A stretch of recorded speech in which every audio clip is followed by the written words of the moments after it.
On y va, Jobava London contre un adversaire classé 698. On va y aller avec les coups très théoriques. Cavalier C3, fou, F4. Et on va y aller vraiment avec les différentes lignes. Donc là, on a le cavalier qui est sorti ici. S'il sort son deuxième cavalier, je peux y aller avec le petit piège. Allons-y comme ça. On va y aller avec le petit piège. On vise ici la case C7 qui est une case affaiblie. Habituellement, le coup de l'adversaire, c'est de prendre le pion. Je menace la prise du cavalier. Si le cavalier vient ici, je peux sortir mon pion pour à la fois attaquer et défendre mon fou. S'il vient ici, j'ai une petite tactique de euh, sacrifier ma dame pour après venir faire la fourchette. J'ai mis beaucoup de flèches ici comme ça, fait exactement ça. Là, c'est de voir qu'est-ce qu'il va faire notre ami. S'il recule, le coup qui est le plus fort ici, c'est le coup de pousser le pion en E6 pour se réouvrir la diagonale tout en attaquant le cavalier. Donc j'ai bien hâte de voir ce que va faire notre adversaire ici. A fait le coup qui lui permet de se sortir le mieux de la situation. Je pourrais quand même venir sacrifier ici, mais s'il le voit, pourra venir se sauver de la situation. Est-ce qu'il va m'attaquer ici? Le fou, oui, il vient me prendre le fou. Là, je pourrais prendre le pion pour échanger les dames par la suite. Euh, Ça me permettra d'avoir un avantage de 2 pions s'il ne pousse pas son pion. C'est les choses qui arrivent ici. Donc là, essaie de repousser mon cavalier. Donc si je prends, n'aura pas l'obligation de me reprendre avec la dame, pourra prendre mon cavalier à tempo ici, pour après échanger les dames, mais je perdrai un cavalier sur le coup. Donc ce que je vais faire, c'est que je vais reculer mon cavalier. Va sûrement me le repousser avec son pion ici.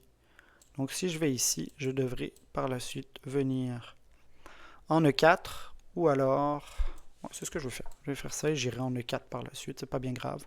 Sinon, je peux aller aussi en E2. À bien jouer les tempos. S'il n'avance pas son pion, j'ai un pion en prise ici. Comme vous pouvez voir, j'ai deux attaquants. Ok, viens me clouer. Ça, c'est un coup assez traditionnel aussi, je dirais. Là, il faut faire attention à la poussée du pion ici, car, euh, car le cavalier est cloué. Donc ça, c'est des choses qui arrivent quand même assez souvent. Donc ce qu'on peut faire ici, c'est venir pousser avec le pion pour pouvoir déclouer le cavalier, avoir les pions doublés ici. Ce n'est pas très grave. Je vais vous montrer après comment la jouer par la suite, suite à avoir les cavaliers cloués. Ok, n'a pas osé un coup très bizarre de notre adversaire. Par contre, me laisse l'opportunité de prendre ce pion en prise ici. Là, vient menacer un échange de dames. M'ouvre l'opportunité pour plein de choses. Donc évidemment, là se met à risque d'une fourchette. Donc l'adversaire aurait dû prendre, en fait, aurait dû échanger son fou contre un cavalier. S'il n'a pas vu, propose ici un échange. Donc oui, il l'a vu, sauf que là, un coup qui est très fort, c'est le roc. Évidemment, toutes sortes de menaces de découverte pour notre ami. Notamment, je peux reculer par ici pour après. Ok, donc là, notre ami essaie de m'attaquer, mais pas une attaque qui a énormément de valeur. Je fais juste pousser mon pion pour attaquer son fou à tempo en plus, qui plus est. Et là, ici, prenez-vous 30 secondes et essayez de trouver la tactique qui vous permet de gagner un fou gratuit. Bravo si vous l'avez vu, je peux venir mettre mon cavalier ici, ne peut pas me prendre, et je vais venir chercher le fou ici à tempo. Comme je vous disais, le grand roc dans cette situation. Donc quand vous avez le cas, on pourra réviser la partie après, mais quand vous avez le cas de ce petit piège qu'on peut faire en attaquant le pion ici en C7, comme vous avez pu voir après, ce qui est recommandé, plus de jouer les différents coups que j'ai pu vous montrer, c'est notamment d'aller faire un grand rock en fait pour chercher la colonne D très rapidement.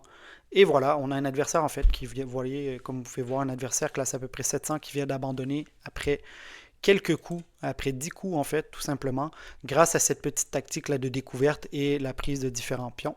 Donc, je vous dis à bientôt. Merci les foules échecs. Tu apprécies cette vidéo et le contenu échec, alors pense à t'abonner en cliquant sur le lien ci-dessous et active les notifications.